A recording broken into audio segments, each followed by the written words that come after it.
Once Adam committed the foul, then we get penalized for it. Yeah, we get penalized for it. It's funny how you use the word penalized as though the punishment we receive is a consequence of God choosing Adam to be our representative.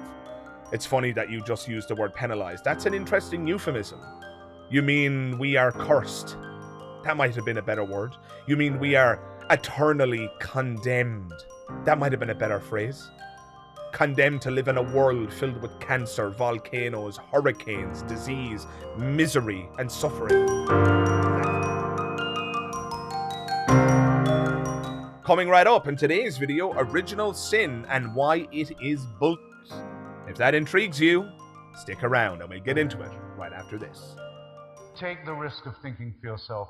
Much more happiness, truth, beauty, and wisdom will come to you that way. Thank you.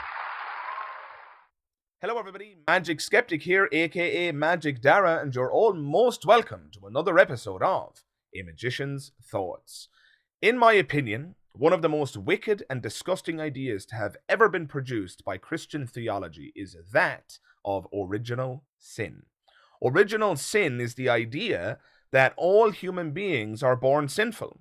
From the youngest baby that's minutes old to the oldest person lying in a hospital bed right now who will die before I finish this sentence. We are all born with the stain of original sin. It doesn't matter how innocent we are when we're born. It doesn't matter that we haven't lived a life yet, because we're not innocent. We are all born with original sin because of the historical sin of Adam and Eve. Or so goes the narrative. Adam and Eve were created. God created Adam out of the clay and created Eve out of his rib. Very crafty, that God. I tell you, he puts MacGyver to shame. That MacGyver reference just dated me significantly. Some of you will know. If you get the MacGyver reference, let me know in the comments below. All of the younger people in the audience just went right over their heads. But in any case, God was pretty crafty creating Eve out of Adam's rib, huh? But in any case, Adam and Eve are given a perfect world, the Garden of Eden, which, let's face it, is just a euphemism for heaven. They have everything. They shall want for nothing. The only rule God tells them to follow is to avoid the fruit on the forbidden tree, right? The tree of knowledge. And of course, the serpent, which many people interpret metaphorically as the devil, tempts Eve into tasting the forbidden fruit. And then Eve, the temptress that she is, tempts Adam into tasting said fruit. And so God, in his anger, because of this original sin, banishes humanity to a fallen world, a world that we now live in. And this is, for many Christians, at least the more Augustinian kind of Christians, the more traditionalist Christians, this is the justification for the evil that we witness in the world we live in. This is the justification for earthquakes, volcanoes, tsunamis, cancers, disease, and all the rest of it, right? So we are all born with the original sin of Adam and Eve. Now, it might seem like a very obvious point to make, but here I am in this day and age having to address this because so many Christians believe it. But I'm sure you'll agree with me, dear listener, and if you don't, I want you to jump into the comments and let me know why. But it just seems utterly despicable to me that we, as human beings, should inherit the guilt of Adam and Eve. And clearly, guys, for the purposes of this video, I'm just accepting for the sake of discussion that Adam and Eve were in fact real people, that they were historical figures from whom we've descended. I've addressed elsewhere why that's a nonsense argument, but we won't get into that today. Let's just assume for the sake of discussion that Adam and Eve were real historical people who did in fact commit the original sin. What I want to address in today's video is the despicable nature of having the rest of us inherit that sin, as we are born in generations to follow after Adam and Eve. To help me address this argument, I'm going to be referring to a video from none other than Christianity.com, which is a very popular resource for Christian apologetics and defenses. I encountered this video and in fact featured a short clip from this video in a recent video that I made, but I found the whole video so incredibly just toxic and so needing of a rebuttal that I decided to dedicate an entire video to it. And that, of course, is this video. So without further ado, guys, I'm going to get into why original sin is in fact so despicable. Let's jump into the video right now and I'll respond. I hope you enjoy it.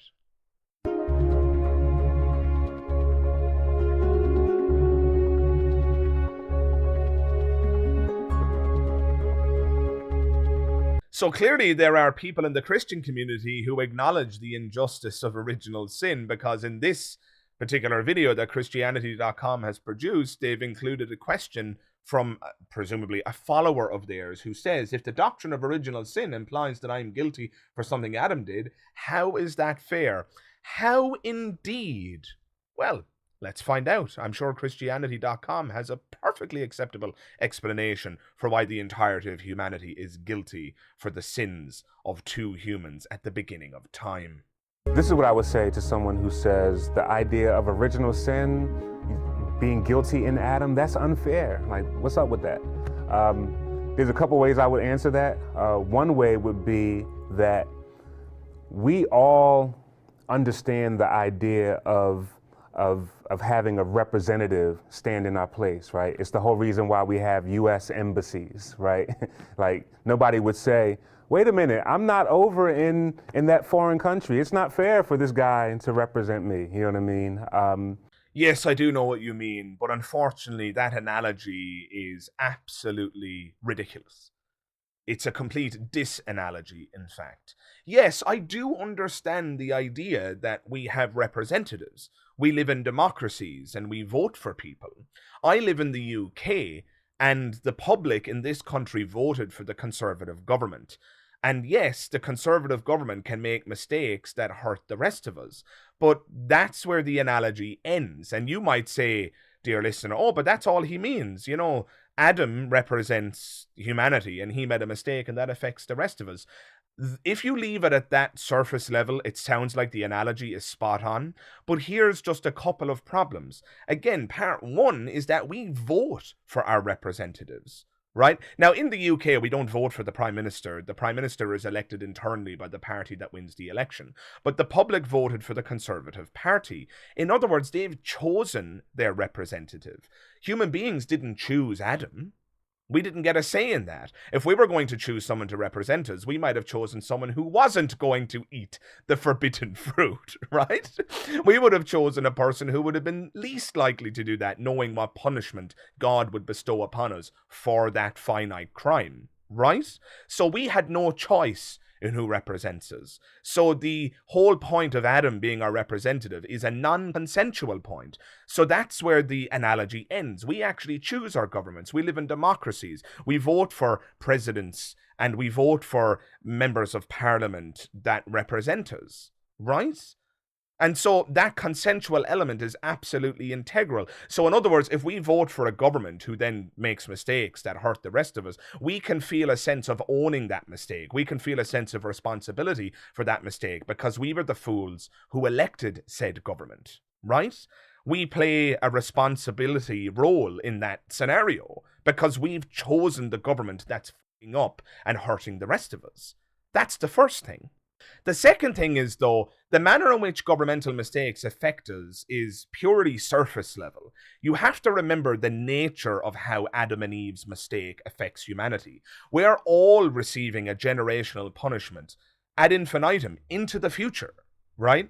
That's not the case with governments. When governments make mistakes, we can re-elect a new government that will not make those mistakes. We can change our mind. If a government is making mistakes or a representative, a political representative or otherwise, is not performing in a manner that we approve of, we can vote for another representative in the future and change that error. Can we vote for a new Adam and Eve, an Adam and Eve that don't taste the forbidden fruit in the garden? No, we're stuck with it, again, forever, for infinity. And so again, there's another massive disanalogy here, which reveals the Adam and Eve narrative to be the immoral narrative that it is. The fact that we're all blamed ad infinitum without having any say in who represented us, and without any say in changing those representatives. These are major problems in the analogy that this guy is erecting. And the third and final problem here is that the manner in which Adam and Eve's sin affects us is actually direct, right? So let me give you an example to explain what I'm talking about. Boris Johnson is the Prime Minister of the United Kingdom, and Joe Biden, at this point in recording, at this time, is the President of the United States, right? If Boris Johnson breaks the law, or if Joe Biden breaks the law, and let's say they murder someone, right? Let's say Boris Johnson is caught red-handed with an axe. He's beheaded the leader of the Labour Party, Keir Starmer, or Joe Biden has beheaded a key Republican official in the United States. It is Joe Biden and Boris Johnson who face that punishment, and they face it alone. They would go to prison for committing that crime. There would be a court case and a jury and a judge and all the rest of it. They would assess guilt and bestow a punishment based on the aggravating and mitigating factors. The rest of us don't receive that punishment, even though these public officials represent us and our interests. You could say that their behavior there affects us because while this trial is going on, we would be without a commander-in-chief. We would be without a president or a prime minister, and then we'd have to find a new president or prime minister, and there'd be a power vacuum for a time. And yes, it affects us in all those indirect ways, but at no point would anybody seriously suggest that the public, the people who voted for Joe Biden, or in the UK, the people who voted for the Conservatives, that they should bear some kind of punishment for voting this axe-wielding maniac into power.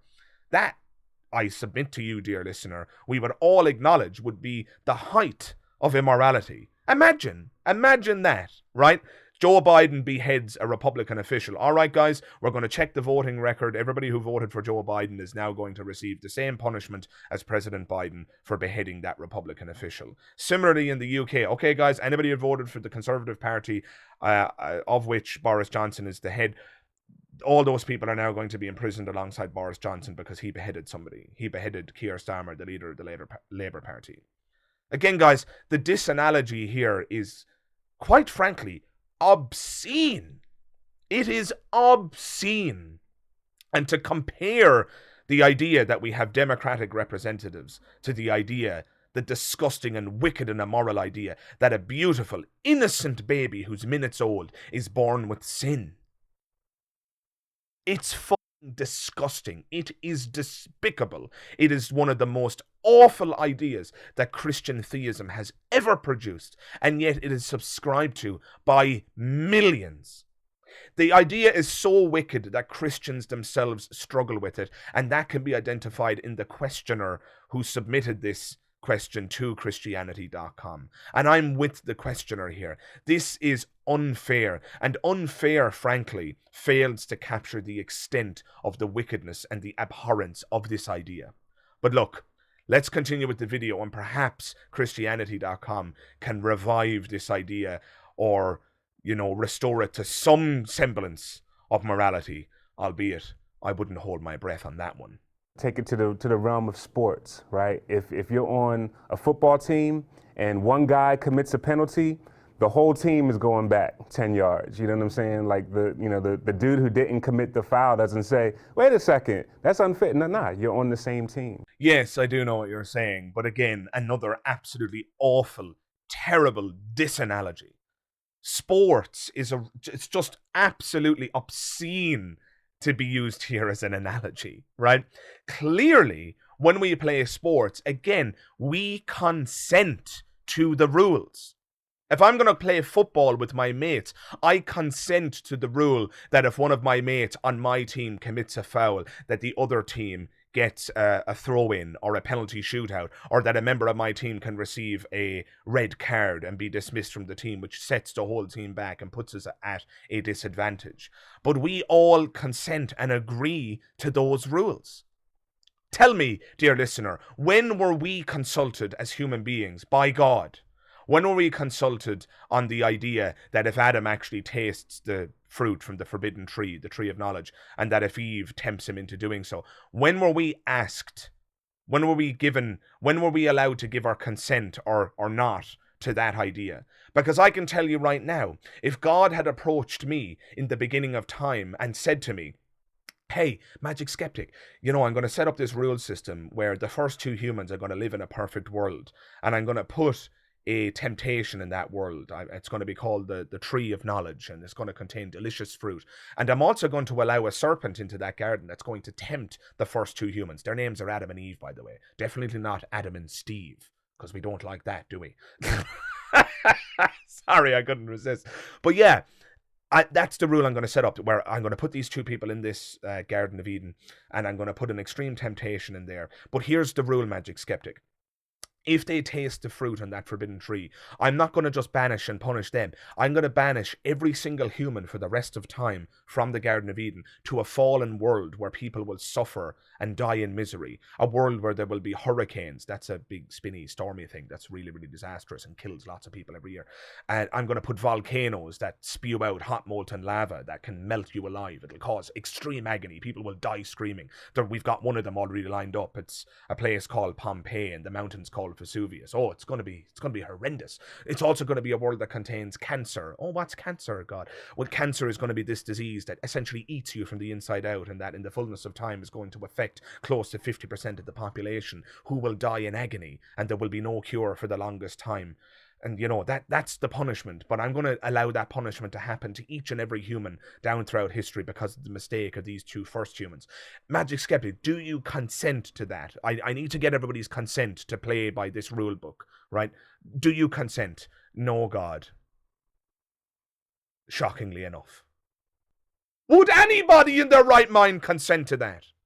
Would anybody play that game? Anyone? Would anyone in the history of the planet sign up to that set of rules? Would anybody consent to that? No, they fucking wouldn't. Nobody would consent to that. If that was the game of football we were playing, I mean, imagine the analogy, right? Imagine we're playing a game of football, and the penalty, if your team commits a foul, is that we take one of the players randomly off the side of the pitch and shoot them. Or let's just say we just get a firing squad and execute the team. I wouldn't play that game of football. That's the true analogy. The true analogy is, if one player on our team commits a foul, the entire team is punished in the most extreme way. Here's an even better analogy. If one player on your team commits a foul, your entire team is waterboarded and punished, where their fingernails are removed and just made feel agony for the rest of their life. That's the true analogy. And no, nobody in their right mind would sign up to play that game of football. This is a obscene analogy. It's another disgusting, ridiculous analogy. This is what Christopher Hitchens meant when he said that religion poisons everything. This is what Christopher Hitchens meant.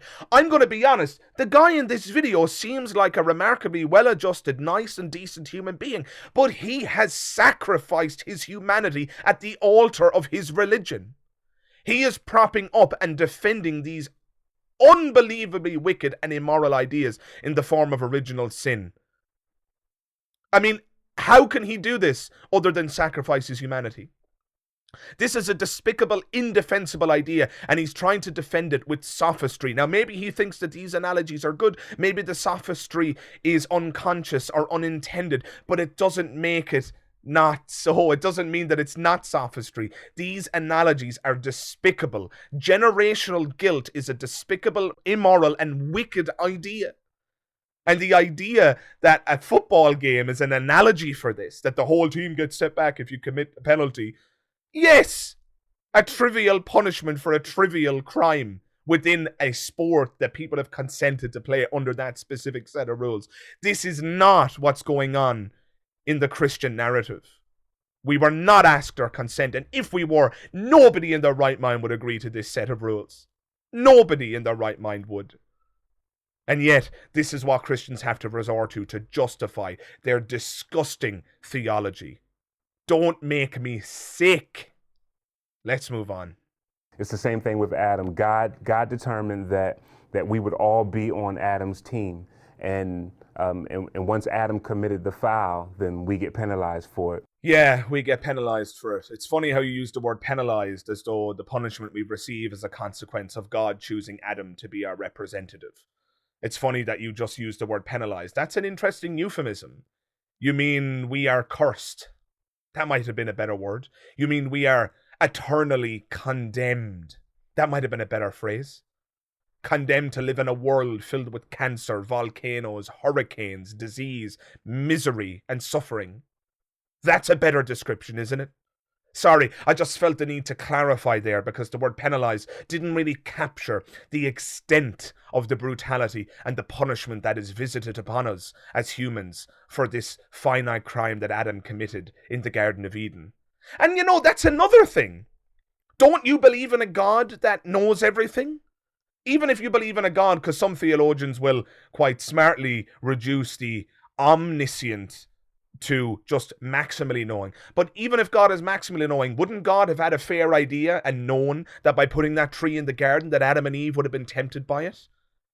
Did God allow the snake into the garden, or was that an accident too? Oh no, you don't believe in a God that can make mistakes, so the snake has to have been allowed in there on purpose as well. So in other words, God put Adam and Eve, humans in their infancy, in the Garden of Eden with a massive temptation, with another agent in the garden in the form of the serpent, who would further tempt them, knowing full well that these temptations would likely result, and if he was all-knowing, he would inevitably know that it would directly result in them failing. And then despite the fact that he put all those pieces in place, knowing exactly what would happen, he punishes them anyway. Who's the asshole here? Who's the wicked one? Who's the evil one? Right? This is the equivalent of having your dog in your living room and leaving your steak dinner on the floor and telling the dog, now don't you dare eat that steak. But then, just to make it fully apples to apples, when you walk away, the dog might be able to resist by themselves, but then you actually allow another person to enter the room who takes the plate and puts the whiff of the steak up the dog's nose and brings the plate closer to the dog's mouth and starts handing pieces into his mouth. What's any dog going to do when you hand them food with your hand? Right? There's the serpent handing the food to the dog. And of course, the dog then eats the steak. And then your punishment for the dog is that when you come back and see that the dog has eaten it, you eternally torture the dog. I would say that makes you a scumbag. I would say that makes you a terrible dog owner. I would say that makes you a terrible human being. You've set that dog up for failure. And that's precisely what God did. I don't give a shit if God chose Adam to be our representative. That's irrelevant to me. It's the morality that matters, and the morality of this tale is despicable. But let's keep going. But then you have the good news, which is the flip side of that, and which is that we're on Christ's team. Those who trust in Christ receive his, the points that he scored. We were on the bench. We didn't even get into the game. Christ scores the points, and then we win as a team. Nobody ever says, wait a second, it's not fair that Jesus Christ died in my place. What's up with that? No one ever says that. So I'm sorry, Christianity.com, but you have all the symptoms of a group of people who have never encountered the arguments against your position ever. Because if you watched my channel, now admittedly, my channel is a nobody channel, right? They don't know who I am. But there are bigger atheists than I am with massive followings who have addressed this exact point. And atheists do, all the way back to one of the most infamous atheists in history, Christopher Hitchens. Christopher Hitchens said that had he been alive at the time, he would have stood in the way of the crucifixion. I then have to be told that the torture and human sacrifice of somebody, which if I'd been present, it would have been my duty to try and prevent, which I did not ask for, over which I have no control, that took place thousands of years, according to some, before I was born, commits me, and that I have no choice in the matter, and that my sins are forgiven by this human sacrifice. Now, what's wrong with that? He wouldn't have allowed it to happen, because the idea that somebody can die for my sins is also a wicked one. You can die for my sins, off you go, but you cannot take from me my responsibility. What I did, and I am responsible for it. Just because somebody else is willing to serve the punishment doesn't mean that I didn't do something wrong, and it doesn't mean that I'm not responsible. Vicarious redemption is a disgusting and morally wicked idea as well, and it lies and resides at the heart of Christian theism. This is why Jesus is considered such a swell guy. Right? So no, it's not fair. It doesn't make sense that somebody else should serve the punishment for what other people did wrong. That doesn't make sense at all. That is incredibly immoral. And if you don't believe me, let me give you an example. Let's imagine, I'm going to choose the worst crime I can think of here now. So please do take a breath, because this is a hypothetical, but it's an important hypothetical. Let's imagine you have an active pedophile who has abused and tortured dozens of children, right? Now, I would argue that that person has committed an incredibly immoral and despicable series of acts, and that they deserve to be punished. Now, let's imagine a parent of that particular criminal wanted to serve their punishment for them. Would you be happy with that, dear listener? Would you be happy for the mother of said paedophile to serve that paedophile's prison sentence? Would you be happy for that paedophile's punishment to be taken from them and attributed to somebody who did not commit said crimes? Because I submit to you that if you do agree with that, and to be consistent with the Christ narrative, you have to accept this mother's sacrifice as well. But to agree to it is to assume that all that matters here is the punishment. That all that matters is that the state doles out a punishment for the fact that a crime has been committed. But I would submit again to you, dear listener, that that's not all that matters when it comes to reward and punishment. What matters is that the punishment is given to the actual perpetrator of the crime. This being the vicious, wicked, and immoral paedophile in this scenario. The idea that this paedophile's crime and the resulting punishment can be served by somebody who loves him, I just think that's wicked. Now, we might say, oh, but that's still a very nice and sacrificial and beautiful thing for the mother to do. But again, I would disagree. I would say true love of that paedophile, if you were that paedophile's mother or father, would be to allow them to receive their punishment in the hope that that could potentially reorient them. A real and true loving parent allows their child to be punished for the wrongdoing that they commit. So guys, even on this point, Christianity is immoral. So again, Christianity.com seems to be blissfully unaware of the arguments against its very own position. Again, guys, if I were alive, I have to side with Christopher Hitchens here. If I were alive at the time of the crucifixion, I would have also stood in the way. I would not have wanted somebody to die for my sins. I would have wanted that to be cancelled. I would have wanted that crucifixion to be annulled. I would have stood in the way. I wouldn't have wanted it to go ahead. The idea of vicarious redemption is just as immoral as the idea of original sin. But again, leave it to Christianity to come to the conclusion that all that matters is the punishment rather than the person receiving the punishment.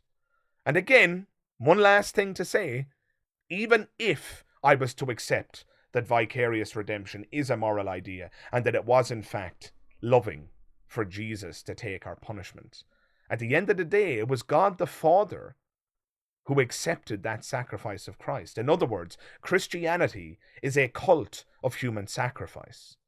Christianity is a religion that accepts one single human sacrifice in the form of Jesus Christ as though it were moral, as though it were effective. Why couldn't God just forgive the sins? Why did Christ have to die and die brutally? Again, guys, it's just one immoral tenet after another, and I'm afraid Christianity.com cannot make this religion palatable. They cannot remove the immorality because the immorality is so fundamental. It's just so intrinsic to the theology that it cannot be removed. And no series of clever analogies, whether it be sports or democracy or what have you, can save it from this putrid, abhorrent moral foundation. But let's finish the video.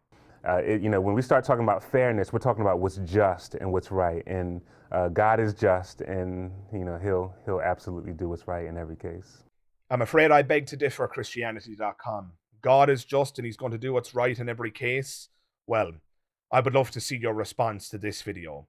God is so just that he punishes everybody for the sins of the few.